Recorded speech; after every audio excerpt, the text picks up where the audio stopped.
Hi everyone, in today's video we will be talking about this new Khalid album. Khalid? Free Spirit. This is the sophomore album from singer-songwriter Khalid, who you probably know him by his breakout hit Young, Dumb, and Broke, as well as some others like Location. Location was his breakout hit. Or the single Saved, which all came off of his debut album American Teen. This album went lukewarm. Right? It has some lukewarm reception from critics, but, fans loved it. This album did help Khalid establish a fan base. So on this album, I kinda get the impression that Khalid comes off as a one-trick pony, repeating the same gaffes that made him popular. And I see why he's doing this. He doesn't want to lose fans. He doesn't want to be overly ambitious. He just wants to make material for the people he knows likes that material. Unfortunately, that means his albums are going to be mediocre, radio-friendly, and boring. And sure enough, that's what Free Spirit is. I think this album has the same problem as Future's recent album does, is that it sounds great in the background, but listening to it, kind of honing in on it, it just doesn't really kind of have the same standard as it did. The one track that really stood out to me was the track Intro, the introduction track to this album. It features these spacey synths that accompany Khalid's vocals very well, and his vocals are soaked in reverb, but just enough to actually hear what he's saying.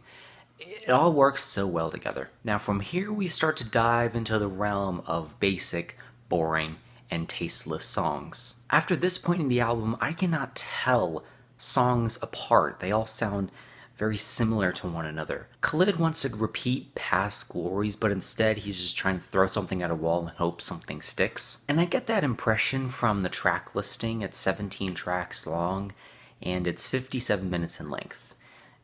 It's a decent sized album. Now I know Khalid can sing, this dude is talented, but most of the time the production that he sings over is just really lackluster. Sometimes his singing could be the problem though, like on the track Bad Luck or Alive, where his vocals are very low to the point where they're almost unintelligible, but most of the time it's the production that falters across this album.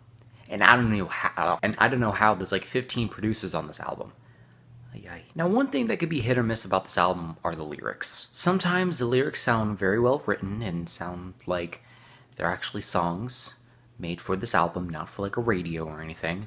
Other times they sound rushed. One thing Khalid likes to do is to repeat things, and I think he does that a little too much on this album. You can see Khalid repeat many lines on this album, and it kind of just makes the song go stale after a few listens. Also, some songs are pulled from his Suncity EP that he released in 2016. 2018. I don't know, I just get a really strong feeling that this wasn't rushed, it just wasn't worked on long enough. Which is unfortunate because Khalid is a unique face in pop R&B today. If he were to not only sing coherently and the production was beefed up a little bit, this could be a really good album, and his next project could be really good as well. But for now, I'm not really interested in his next album.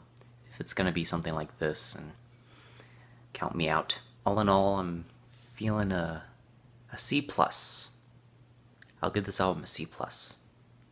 And with that said, thank you so much for watching. I hope you enjoyed. Let me know your thoughts and opinions on this album down below. And if you have any recommendations, leave them in the comments down below. I hope to see you in the next video. Please subscribe and have a nice day.